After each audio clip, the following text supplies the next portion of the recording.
Welcome everyone to the Man in Search of Gold podcast.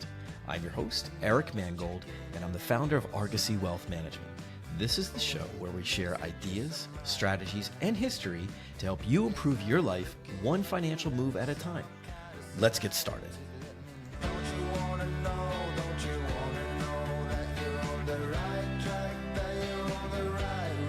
All right, everybody. Thanks, Man in Search of Gold podcast. We are back. Thank you for all being here. Today, we are blessed with a couple of doctors here today. Dr. Brian Saway. Am I pronouncing that right? Yep, that was it. Nailed it. And Dr. Tripp Nanney. They gave me the permission to go on a first name basis, but so let's introduce the doctors here. So Brian is a resident neurosurgeon at the Medical University of South Carolina, where he focuses on advancing care and complex and minimally invasive spine surgery and spinal oncology.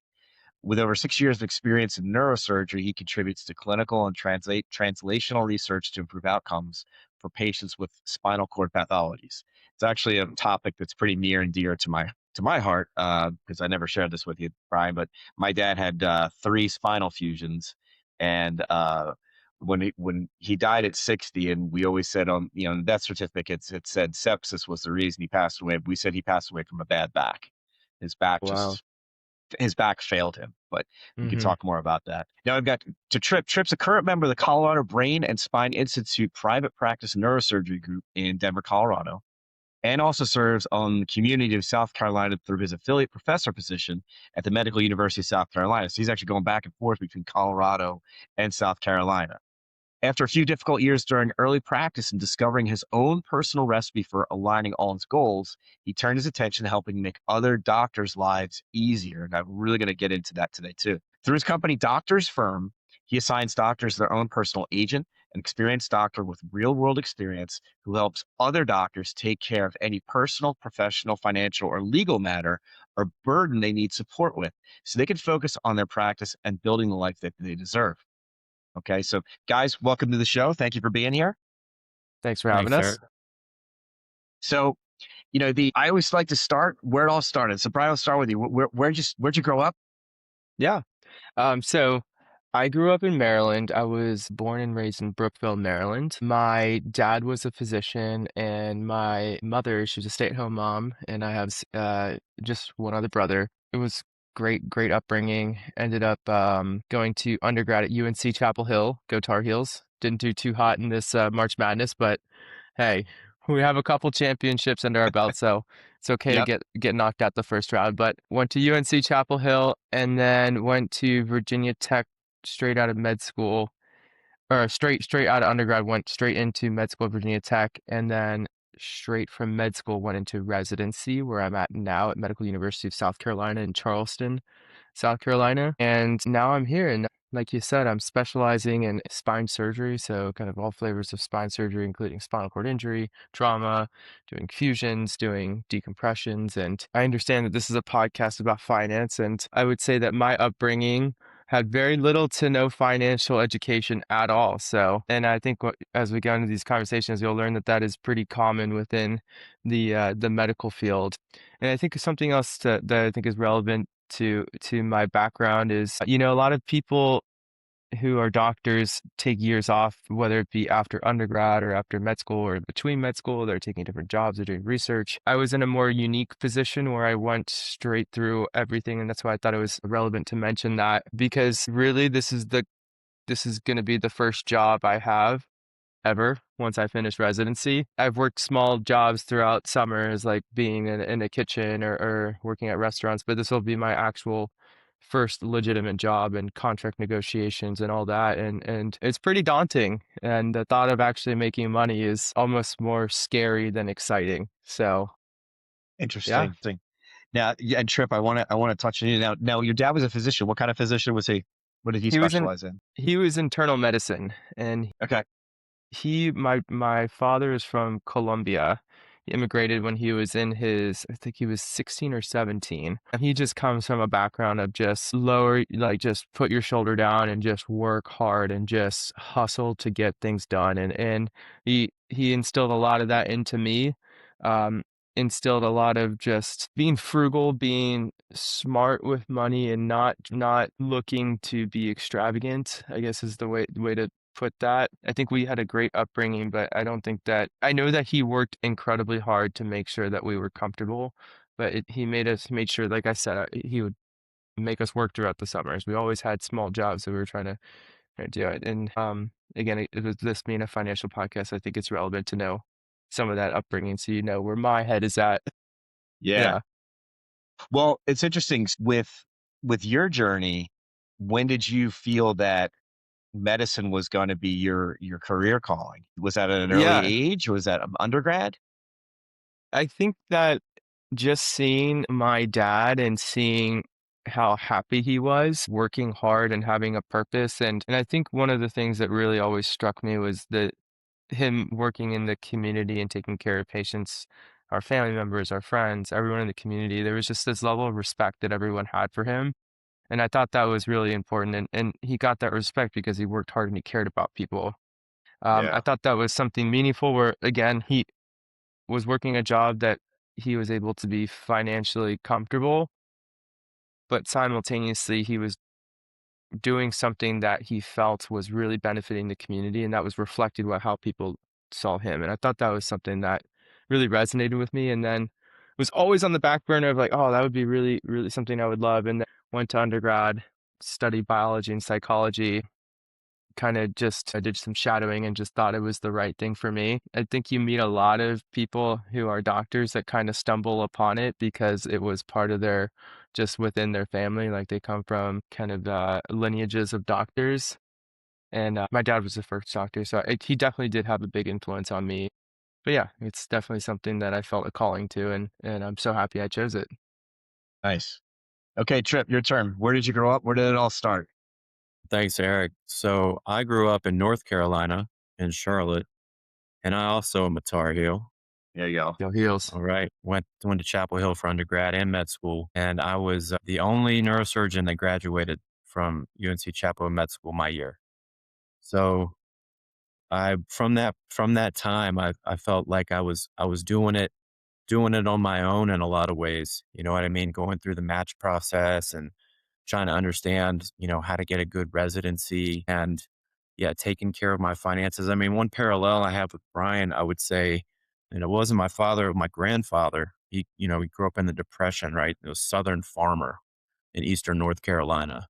And he graduated college or high school and went straight to work and got married quickly to my grandma. They were married their whole lives and started having kids. He started out as a milkman and bought a few pigs, few cows, and just stabled them and corralled them in his backyard. And slowly over the years, he developed a really nice farm business. It's to the self-made guy from the start, and a very owned a lot of acres, a lot of animals, and so it was hard work. Was the doctrine of the family. And save. Don't ever buy something you can't afford, and all those things. So in terms of, I think that's like one of the most critical mindset kind of financial foundation pieces is know what you make, know what you can spend, and save as much as possible. You know what I mean? No matter how rich society tells you you are or could be or whatnot, it's, a dollar saved is a dollar earned, right? So Yeah. very grateful that I got that. But like Brian, everything else, no idea, right? Totally illiterate, went into residency with, over $150,000 worth of medical school debt. Juice is running on it. The interest is accruing. You don't make enough, or at least I didn't back then living in Chicago. I trained at Northwestern to pay down any of my debt. And Yeah. a lot of my loans were not subsidized. And you don't get forgiveness on the interest, while you're training. Or at least we didn't then. So I get out of residency 7 years later because I did neurosurgery too, like Brian's doing. And that's a lot of interest that's just top built on top of your capital. Yeah. So we're looking at $250,000 with, and I had to take out a credit card to pay off the last year of medical school, or excuse me, residency, because it was so expensive to go on your interviews and all these things.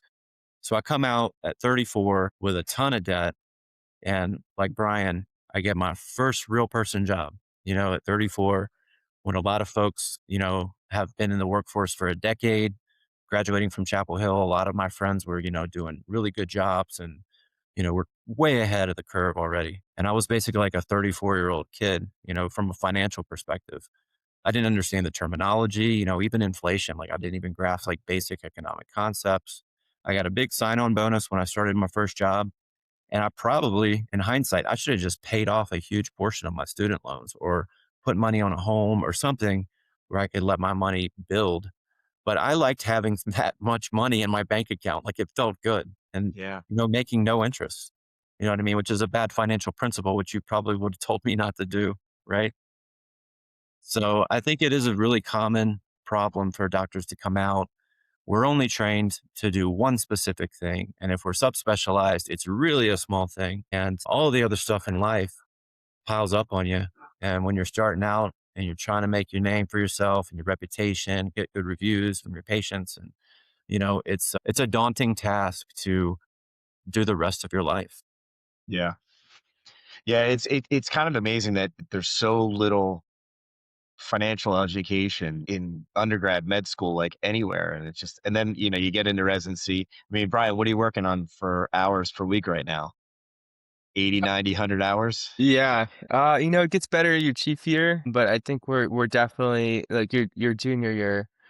No one's gonna hear this. That's gonna get me fired. But you're definitely working more than 80 hours a week. Right now, I think we're averaging around 80 as a chief. Just a lot of operating. Yeah. But And yeah, so it's it's like you get that, and then you get into your practice, and it's like, okay, now you got to worry about all the other things. It's like it's just it's this common theme about how there's no education, and then okay, you're focusing on patient outcomes, and then finances always take a back burner. It's like criminal actually, you know. And the weird thing is too is like, and I'd love to hear your guys' thoughts. Like Tripp, like what do you think? Why is money such a taboo topic for doctors? Like I have a psychiatrist. She's brilliant, right? And every time we talk about her finances, she's like, Eric, I'd rather have my eyeballs tattooed than talk about my money. And I'm like, what? Why is that? I go, you walk in any room and you automatically raise the average IQ by like 50 points. And she's like, yeah, that might be so. And she's like, I hate talking about it. Like, do you feel that way? I mean, I would say, I guess it's probably multifactorial. I don't know if I'd use the word taboo. I would probably say just clueless. I don't have anything to add. I didn't have anything to add to the conversation. You know what I mean? yeah, I do. Maybe some shame, like I wasn't managing my finances well and didn't, but I didn't know how to describe. I didn't have the language of finance. It's illiteracy, I think. Yeah. Yeah. What do you think, Bry? Yeah, I, I I totally agree with what you said, Trip. I think it's like when you go and you may be someone's very savvy with cars. I'm not savvy with finances or Me cars, but you neither. go to see your mechanic, but you don't want to Right. say anything because you don't want to give away how much you don't know. So that's one aspect. And the other aspect I think is there's this idea of altruism that is in medicine and that you go into this specialty because you are not doing it for money. And if you were doing it for money, you would probably do something else because we're not making money for a very long time and just essentially hemorrhaging money with all the debt we get into in med school. But yeah, you have this mindset and it's kind of subtly drilled into you that you're doing this for something other than money. So then you get to this Mm, point where you're actually helping patients and now you actually have to talk about money. And it's just something that's been, like you said, it's been made so taboo and so against the culture of medicine that at least right now as a resident, I mean, Tripp, I think you're probably one of the only people that I feel comfortable talking about money with. Outside of that, it's really difficult, especially in academic medicine, where again, it's just you're doing everything for the patient and you sacrifice pain, mental agony, sacrifice seeing your family. You just make all these sacrifices to work and help patients and to bring that topic up of money, it can get a little uncomfortable. Yeah. that's kind of that's the sad thing too, is you talk about there was a movie that came out probably about 8 or 10 years ago. It's called Do No Harm, and it was talking about the suicide rate in medicine and how it's like the highest level in any industry, but yet it's almost like this dirty little secret that they don't really talk about. And it's Mhm. just like with all the different stresses that are on, you know, healthcare professionals, doctors, your workload, your caseload, your patient outcome, and then finances. It's almost like this vicious cycle that it's really, really hard to break. And it is interesting, and it's kind of a shame. It's definitely, there's some, I mean, wholesale changes that certainly need to be made. Yeah.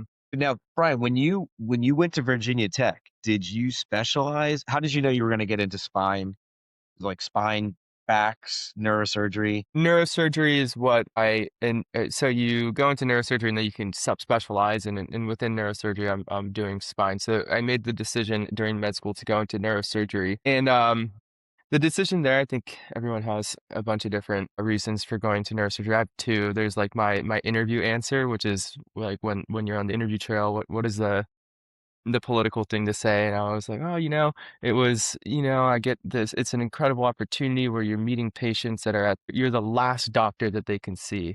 They've seen internal medicine, they've seen neurologists, they've gotten all the imaging, and now they're in your office, and either you can help them or you can't. It's a real honor it's a privilege to be the one that is at the end of the line and to be the one that has that solution, and to meet patients at their worst time, where they're having a brain tumor, they're having a spine abscess, they're having the worst pain that they have, and to be the one that can potentially fix that. It really is a privilege. And Amazing. I didn't see that in other specialties when I was doing all my rotations. The other answer is, I do remember this vividly, and I tell this story, and I remember I was in high school and I was dating this girl, and she was watching Grey's Anatomy, and I'd never watched it, but she was just like, oh yeah, like, gosh, it's Grey's Anatomy, this guy is like such a hunk, he's a neurosurgeon, like how badass would it be if you were a brain surgeon? And I remember that so vividly, and that kind of just left this little seed in my brain, and yeah, aside from all the things I just said, neurosurgery is pretty badass, and the stuff we get to do in the operating room is pretty amazing. And so, yeah, that's what brought me there. And Tripp, for neurosurgery for you, how did that path evolve? Man, I feel like Brian's got a window into my brain. You were dating a girl too, and she was watching Grey's Yeah, Anatomy? he's I like, swear I was. I swear that's the story. no way. Yeah, in med school, her name was Caitlin. She lives in Charleston now, and Is it the she same used to girl? watch that. Yeah, you've probably eaten at one of her restaurants. She's pretty renowned for her pastry and her culinary. Anyhow, I'm in med school. It's like 2 years through. That's when you decide, like, what am I going to do? And she started calling me like McDreamy or whatever, and I don't know if that had some kind of subliminal influence on me, but, I definitely signed up for neurosurgery rotation as a third year. And then it was the mentorship. I rotated in Charlotte at a really big hospital down there, and there were no med students on that rotation. It was just me and this, very senior neurosurgeon. And he was just a gentleman. He was just cool, calm, and collected always, and just really the kind of guy I wanted to aspire to be. And he looked at me one day, Brian, I don't know what I'm talking about. Kind of looked at me, gave me like one comment the whole time. He was like, I think you could do this, and like, that's enough, Yeah, right? Like, if yeah, you got a neurosurgical That's the mindset, inspiration. a little breadcrumb will get you through, yeah. because it's like Navy SEALs in training, man. You are just in the trenches for a long, long time.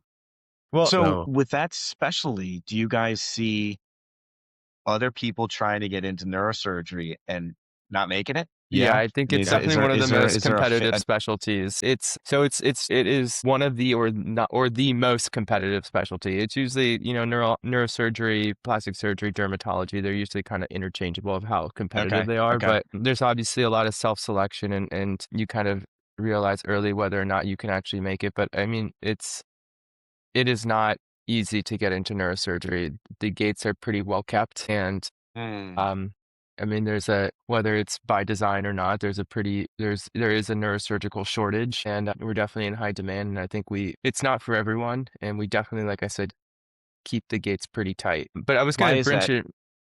Yeah, please go ahead.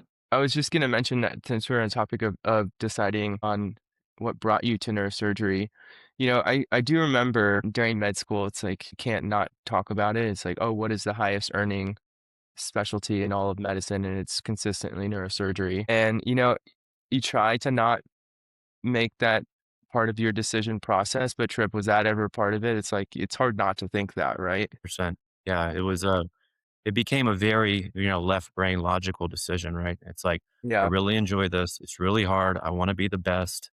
Um, Neurosciences is going to be developing throughout my lifetime in my career. So it's a no brainer. Cardiothoracic surgery at that time was on the downslope. So there Hmm. was job security, and I could make $1 million a year. Yep. Right. Well, I So, think that's and also the, I wanted to catch up, like all this money that I, felt like I was missing out on by going through all right. this training. So yeah, I mean, and no, but Brian's right. If you mention stuff like that on your interview, you're trying to like not talk about it, Yeah. Not because talk about money on the interview. then you're not matching anywhere, right? They want to hear that you are Yeah. like, you have a calling.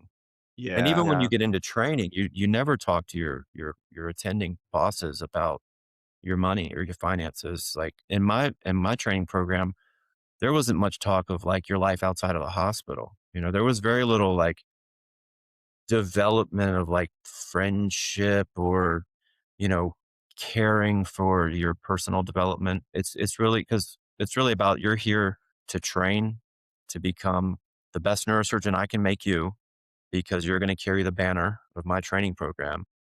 I have some ideas about what I'd like you to do with your career. And we're all still very young at heart, right? Because we haven't gone out into the workplace yet. And we're still very, yes, sir, no, sir, yes, ma'am, no, ma'am. Hmm. And there's not a whole lot of free thinking that's done, openly about, yeah, financial development or things like that. I mean, it just kind of goes to the whole vicious circle. Like, it's the taboo topic. You're not supposed to talk about it because you're supposed to be just, hey, I'm here to heal. It's almost like you're doing it for charity, you know? Yeah. And that just makes everything harder. That Well, makes everything harder. I know that Tripp is a big advocate for trying to gain financial, I guess, some literacy as a doctor, but just to play devil's advocate, you kind of bring up this idea of like it's taboo within medical specialties to talk about finances, but in any other workforce, it's taboo to talk about your medical issues. So I bring that up because, you know, Yeah. I don't like talking about finances. I'll admit that as well. Like that's just something I don't, if I did, I would have gotten See? an Yeah. MBA or something. It's just something I don't like to do. It's just like, it's not how Yeah. my mind thinks. So it's one of those scenarios where do I just outsource that to someone else? Is that the best method to do that? Or am I potentially going to shoot myself in the foot by outsourcing too much and then being taken advantage of? So I don't know. I don't know what the right answer is, but I think at some point I do need to learn some things. Yeah. Well, it was the reason the whole reason I started the podcast is, when I started having a specialty and working with physicians, it was about 7 or 8 years ago. I was meeting with a neurosurgeon. He was introduced to me by a friend of mine who's not a surgeon. And just said, go see Dr. So-and-so. I think, you can help him. Super nice guy. He walked in. He's like, Eric, I don't know if you can help me. And I'm just like, Doc, I don't know if I can help you either. I'm like, we'll just have a chat. So we're getting along. He goes, I do have one question for you. And he holds up his 401k statement. He goes, this 401k thing, when do I have to pay this back? And I go, huh? Like, come again? He's like, when are you going to pay this back, right?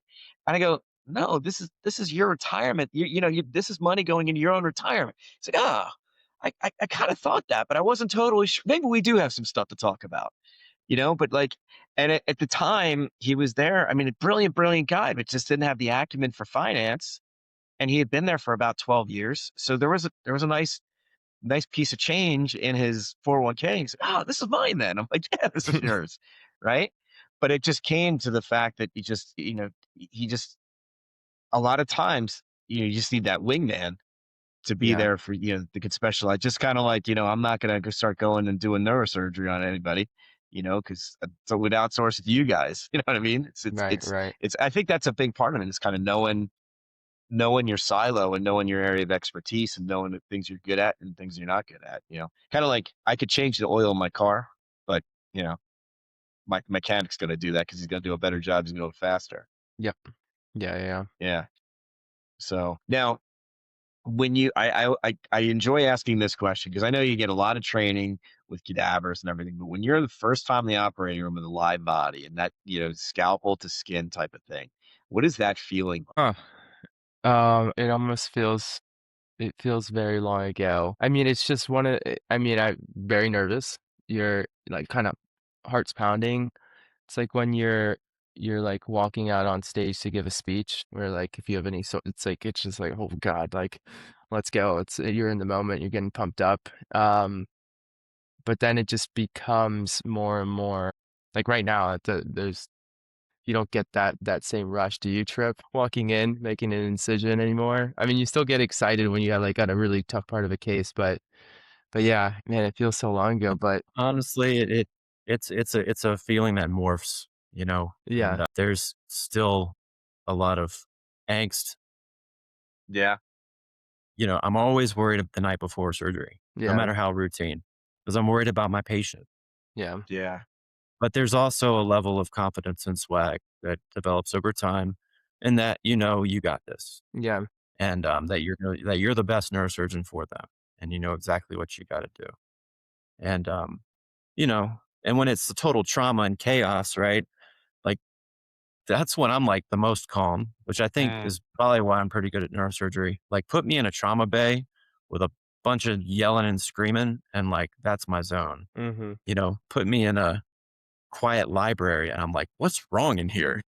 Yeah, yeah, yeah. The other interesting Do thing is you? that Yeah. as a resident, you don't have a lot of the liability and the Okay.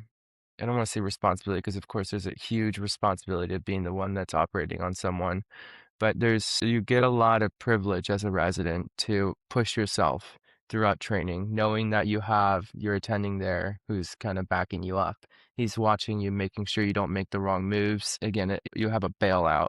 I think that first cut you make as an attending where you are the guy, I think that's going to bring that heart pounding back. That first case, which I mean, I'm excited for because it's Yeah. just I want to get it going. But I now I've had the privilege of getting to operate with new hires at our program, and you can see it's like I've seen them in residency, and now I see them as an attending, and there's a switch that happens. It's just a lot of responsibility that's thrown on you. Yeah. Right. I Do think you? that's a really good point. If I could interject, Yeah, please. that jumping into your first case as an attending is that you got good training.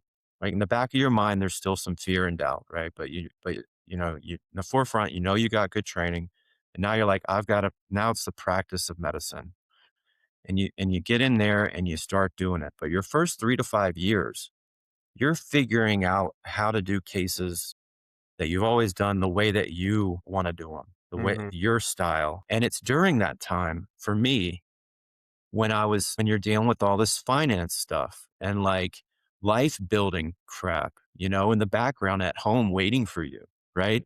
And like, I remember some of my big cases when I was a young attending, like doing a big T10 to the pelvis spinal fusion or something. And I'm like, I have got so much crap to do when I get out of here. You know Yeah. what I mean? And so it took away from some of the ability to really master that case at that time. I'm not saying I put my patient in any kind of danger, but it would have been nice to be totally focused in the moment.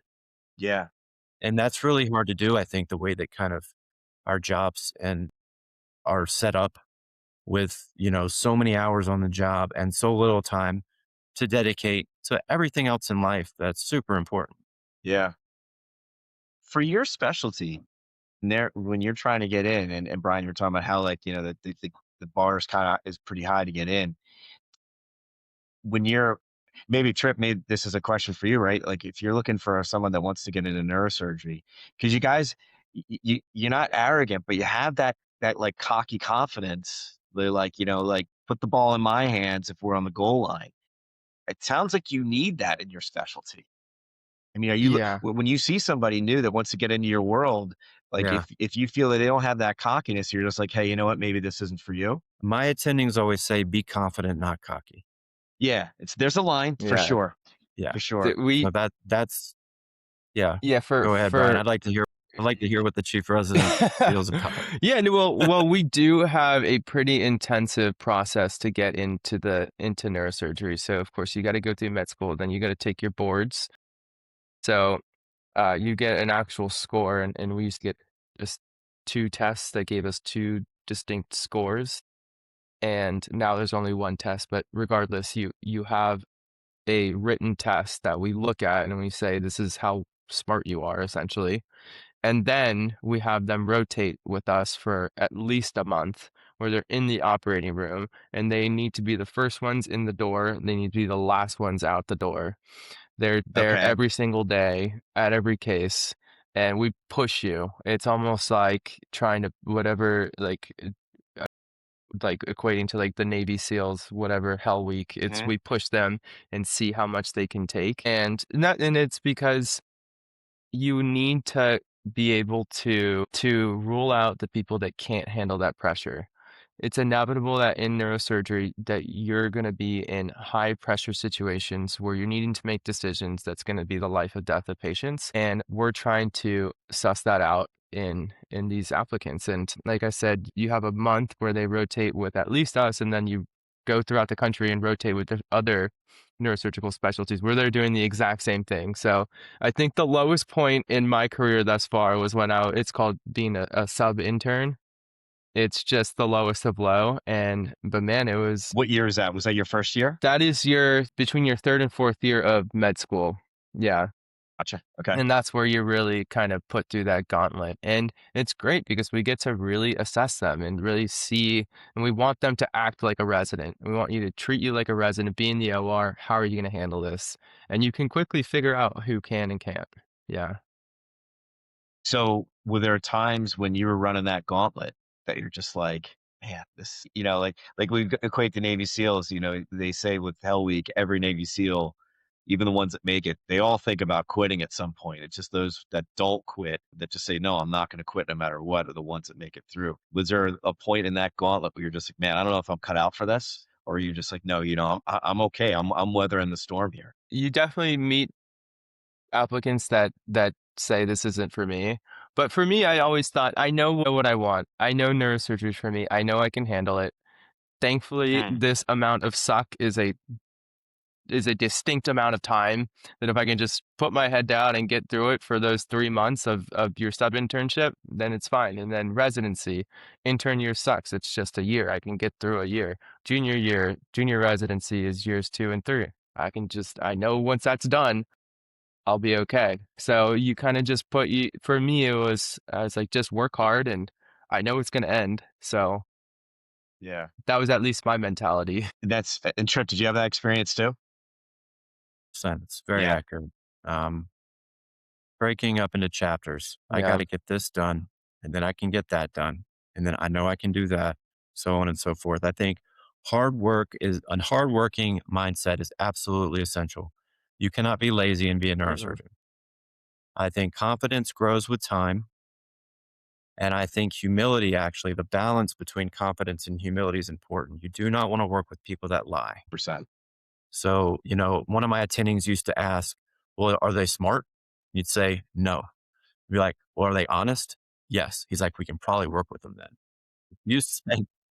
But if you said someone was smart and a liar, they're very dangerous. Yeah. And if you say that someone's stupid and they're a liar, they're like, can you show them the door? And, I think what it takes, and once you get into practice, it's a new suck, right? That's the whole that's my topic to bring to the podcast today. Like you think you're at the finish line when you're done with your residency and you've done something incredible. You truly have. And you should be very proud of yourself because very few get that far, especially if you do it well, like Brian. Yeah. But it's a whole new world after that. You're just starting. It's another chapter of your journey. And being prepared for that is what I really want to get doctors ready for, because they don't get that in training. The professional stuff we know how to do. Brian's right. If you've been through Hell Week and you've been through it all, like you're going to do fine as a neurosurgeon as long as you're able, available, and affable, and you align yourself with the right people. You have good allies. Those are the A's I try to quote. But it's the other stuff. That's where the fun's at. Well, Tripp, I mean, it's interesting because one of the reasons the main reason I started the podcast is because I kept hearing from doctors all the time, like, we don't get this training. It's a taboo topic. Financial wellness takes such a back burner to everything that we do. And, we're focusing on patient outcomes. We don't like talking about it, whatever the reason is. But, the whole concept, and I think the reason that you started your firm too, Tripp, is you don't get that training. And if you don't want to see people step in the same pitfalls that you can help them avoid with just being a wingman, going using more military analogy, like being that wingman. I was talking to new clients last week, and both of them were physicians. And I said, if we're using a Top Gun reference, like I'm the wingman, I'm the guy that's there for you guys, whether it's, good times or a bad, so, but yeah, I mean, that's really the kind of the reason, the impetus that you started your firm too, right? Yeah, 100%. I think having somebody who's been through it and gotten on the other side, whether it's just, but that's how most of us do it, right? The first 5 to 10 years, we try to figure it out for ourselves. And having somebody maybe who's got actually a little business savvy. Like I think, for Brian, like Brian gets, like he said, I got to learn a little bit of this stuff. I think switching the doctor's mindset to being a little more business minded, even if you don't want to go to MBA or any of that stuff, it's just important to have a little business savvy, in life and definitely in medicine. But Yeah. having somebody who cares, who like really cares about you, like there's a lot of, like, speaking of sharks out there, there's tons, you get out of training and all of a sudden your emails starts lighting up with people that want you to invest with them, or, you name it, right? There's a lot of people that know you've just hit a payday, right? And, being able to sift through those and find someone you trust, and but the vetting process takes time. Like, I think having somebody who's like not related to you, didn't train you, isn't like completely, you know, tied into like your outcome as a person, but really cares and wants your outcome to be really good, because there's a kinship. Like, I'm a doctor, you're a doctor, like, let's get this done, Like, I think that's important to have that. Like I said, I got into neurosurgery, one, because of the girlfriend, but two, because of the mentor, having a Yeah. mentor. You're always going to have those mentors that you trained under, that you call and say, "Hey, am I doing this case right?"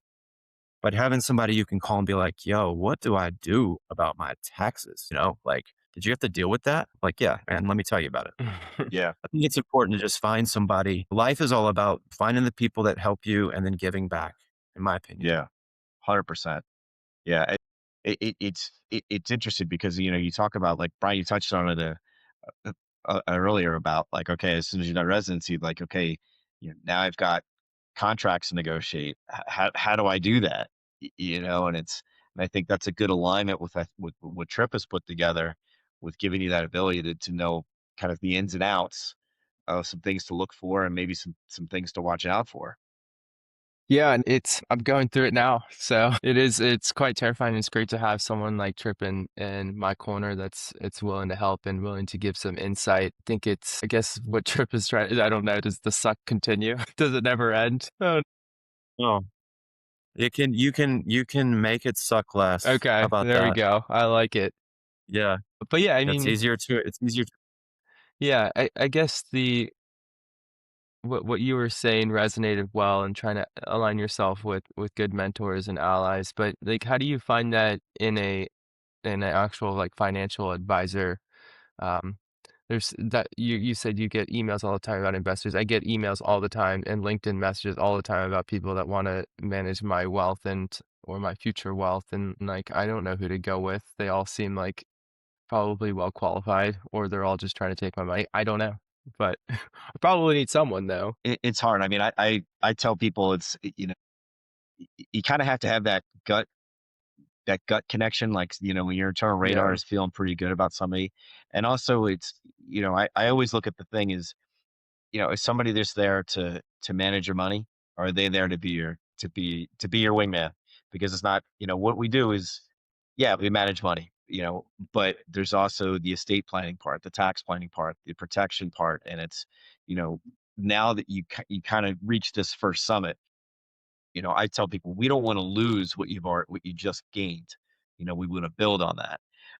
But yeah, it's a lot of good feeling. Like, listen, it's like doctors, right? There's a lot of fantastic financial planners out there, and there's a lot of crappy ones. I Hmm. mean, I was at the firm that I started with.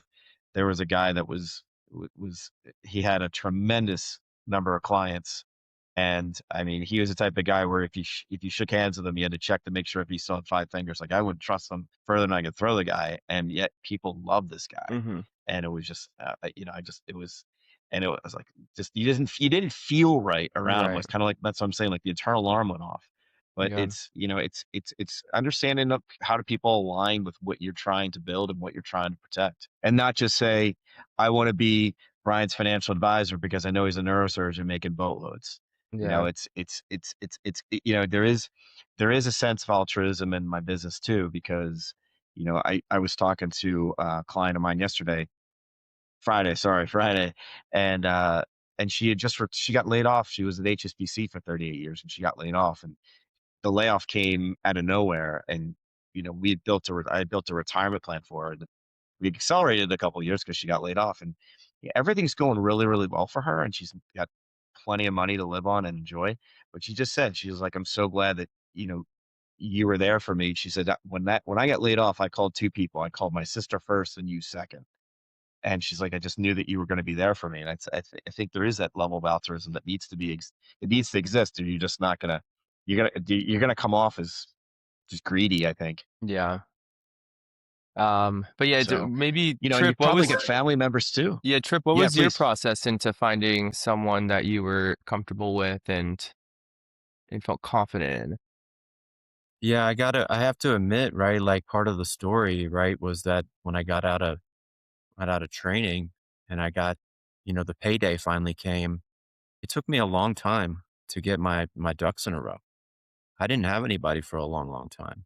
I was so busy trying to make partner in a private practice in Colorado that yeah, I was just paying my bills and throwing anything left over in savings, and with a really low interest rate, right? Way below inflation rates. So I was losing money essentially, every year, until I finally buckled down and said, I need more business savvy and financial literacy. So I went and got my MBA. And I know that's not everybody can do that, wants to do that, needs to do that. Like, in fact, one of my goals is that fewer people have to spend the time to do that. But it wasn't really until then, it's just about 4 years ago that I was like, okay, now I know what to look for and who I want to find. And it's like, I think Eric said, it's like finding your doctor, right? It's like what we do is so important to people's outcomes in their lives. You can't just be trusted with anybody.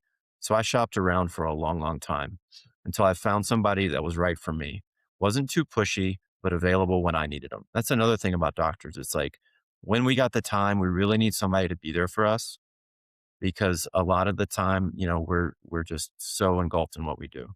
So I needed someone who could be there when I needed them, and who was really open with me and talked at my level, right? Like, don't throw out all these fancy terms with me, just speak my language. How much are you going to charge me? What's your rate, right? It should be about 1% or so if you're having somebody manage your money. And then what's our plan and why? And regular check-ins. And, like I had coffee with Eric, when I was in New York. Just he made time for me. Mm-hmm. You know what I mean? Does your doctor make time for me? Does your financial planner make time for you? Is what they say checking out. Were they pushy? Like, no. Eric, I found Eric. He didn't find me. He didn't go after me. All that LinkedIn, that goes straight to the trash can in my life, but it took time. I'd say be careful take your time. Okay. You can do a lot of the stuff on your own at first, right? Save your money, pay down your debt, get your credit score up, decide if you want to put money on a home or if you want to start like your index funds and your 529s if you have kids. Basic stuff like that, but you need to find, ultimately, I think we need to find somebody to help with that in our life. We shouldn't do it by ourselves, in my opinion. Mm-hmm. We're too busy doing something else. So like you said, Brian, should I outsource this? Like, yeah, but in a way, right? I think you're going to save money in 40 years by having a good financial advisor than you would spending the extra 50 hours a year trying to learn about finance and keeping up on the markets and moving money yourself and all that stuff. Like, I think you'll end up losing a lot more that way. Some people say just put all your money in a Vanguard. And like that might be okay for some people in society. But I think for doctors who are high upper middle class, hoping to be wealthy, that's probably not the way. Yeah. Right. Do you recommend that so you would say hold off until I get my feet under me as an attending before I start really starting to look for someone like a financial advisor? I think you should. No, I think actually the more you do sooner, the better, right? But I don't think you should commit to anybody right away. Okay. That's the thing. Don't get sucked into somebody because once your money's with somebody, it's hard and uncomfortable to move it. You know what I mean? Like Mhm. you always Yeah. can. But again, there might be hidden fees if you do. So I would say, yeah, start trying to figure this stuff out early and then run it by somebody that knows what they're talking about, whether it's your dad or your cousin or your friend who's in finance or me or somebody. But like, don't commit to somebody until you've got your first job and a contract that looks good for you and a home that you and your wife are happy with. And then maybe it's time. Now that I'm getting paid, now we got to look at like what our taxes are going to do and what we need to put away and how we're going to pay it down. I think by the time you start your job, but like, it's probably within the first 6 to 12 months, you should probably have somebody and a tax person, in particular, a financial guy and a tax guy that talk to each other. Not, Yeah. not a financial guy who's like, that's up to your accountant. Like that's not the kind of financial advisor you're looking for. Yeah. That's good advice. That's super good advice. I mean, Brian, so now I'm kind of interested now. Like, you're getting hit, I mean, how much are you getting hit up by friends? And not, I don't want to make it uncomfortable, but like, it sounds like you're getting hit up a lot now for people to say, hey, listen, can we talk about your finances kind of thing? Yeah, I mean, definitely a Yeah. lot of emails. I'm getting multiple emails a day. LinkedIn. A day. Yeah, it's pretty aggressive. I mean, I'm pretty good at this point of just like quickly deleting it. So it's not too bothersome, but I mean at some point I think that's probably signaling that this is something I need to actually think about. But yeah, I don't think that going through the cold calling method is probably the way to go. But yeah, I think just the anxiety of where I'm at right now is one is I don't know what's on the other side. And thankfully I have people like Tripp and some other mentors that I get to see like, okay, they can at least point out the snake holes. But also it's for my whole life I've been functioning and happy off of just essentially no money or very little money. My life has been happy. And do I live in a big house? No. Do I like have a huge savings? No. Do I have a nice car? No, but I have a car. I somehow bought a house and I have a wife and we're happy. And like it's like what is gonna happen when I have all this money? Like what am I gonna do with it? What like looking at different contracts, like what is the difference between 750,000, 850,000, and a million? Like what is that difference to like how does that change my life? Like right now I'm making $60,000 and again I'm happy. It's all that. It's like there's such an unknown that's why I think maybe like I don't do you need to pay to talk to a financial advisor about things like that, or can you just like have a conversation with them? You can just have a conversation. Yeah, You can just have a conversation. Well, I mean, that's the thing is that, I mean, obviously I'm biased because that's my industry, but it's like, I tell people all the time, let's have a chat for 15 minutes. And after 15 minutes, we'll have a good idea if we're a good fit for you or not. yeah, And if we're not, that's okay. We part as friends. yeah, And if we are a good fit, then I'll tell you what we need to do to kind of get started and, show you how the relationship looks like, yeah, because I think it is something that I always tell people. It's not a fire and forget type of system. You're there for the long term because there's a lot of things that go on in life, new homes, marriages, kids, new jobs. Like Tripp was saying, you maybe have a new contract you got to negotiate and you got to bring Tripp in. I mean, there's a lot of different, life will throw you that curveball and, you got to make sure that somebody's there. I mean, for you. I mean, I can't tell you how many clients that I gained during COVID because existing clients were saying, "Hey, we knew the market's going down, weren't your fault." It's like COVID wasn't my fault, right? The market's going down weren't my fault, but some clients I was talking to weekly just to be like, "Hey, are you okay? Like, listen, we're not going to make any emotional changes, right? We're not going to make any like crazy decisions on things because the market's chaotic." But clients gave referrals to me because they said their friends, their financial advisors weren't calling them back because they were scared, thinking that like they're going to yell at that thing. COVID was their fault. I'm like, no, Yeah. this is the time to reach out when people are scared. Kind of like when you want the ball on that goal line, when you have a difficult case, Yeah. my job gets a lot more interesting when the markets are actually down, because that's when people get worried and you got to step in. So there's a lot of similarities and correlations there. I think one of the good things about being a doctor is, Brian, is that we are high earners, but we usually, as long as we're healthy and everything goes okay, we've got a lot of job stability. And we've got that check coming in every 2 weeks or 4 weeks or every quarterly distribution or whatever we have. Like it's coming in, it's coming in. So you can weather those storms. And in fact, you can even see them as opportunities. It's like when the market's down, it's like, oh boy, now I get to buy something on sale. And so like a good financial advisor like Eric will teach you that rather than seeing, the negative, you'll start to see it as positive. And they should never feel like wheeling and dealing. You know what I mean? If you got a financial advisor who's like trying to move a bunch of money and all that, no, it's a pretty steady, methodical like process. Trust the market, trust the economy as a whole over time, right? Over time, the United States economy grows, as does the world economy. That is the nature of things. And having a steady paycheck so you can weather those storms, those natural blips, is like a foundational thing that a good financial advisor will teach you. So if they're not teaching you that kind of stuff, I'd be wary. I think what you said about being happy with not much, like, dude, that is a wonderful Awesome. place to be, right? That then of itself tells me you're probably going to do great with your money over your career, because that is like, that's life. You don't need much to be happy. So what do I do with my money? Save it, put it into something that's going to grow. You know what I mean? You don't have to spend it. I live pretty meager too. I got a pickup truck with a cracked windshield, like it's, it's Yeah. fine because it gets me to work every single day on time. So that's kind of how I try to live my life too, man. Don't spend too much. That's one of the financial foundation, right? Being happy with less is a good place to start, and Yeah. save if you don't know what to do with it. And Brian, I know you have a hard stop here at 7, so I want to take this chance to thank you both for being out. I thought the conversation was great. Brian, good luck in the next steps. Thank you. It sounds really exciting. Yeah.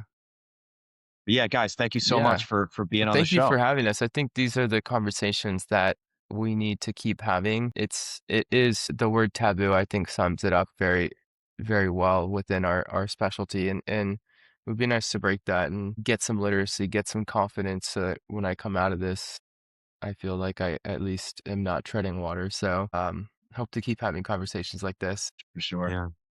All right, guys. So we're going to sign off. Guys. Yeah. So it's Man in Search of Gold podcast. Thank you again to Brian and Tripp. Appreciate you guys. Appreciate the work that you're doing for your patients, especially. And for everybody listening, thank you for being here. And remember, when it comes to your retirement plan and your financial plan, as the Boy Scouts say, the time to have the map is before you enter the woods. Thanks, everybody, again.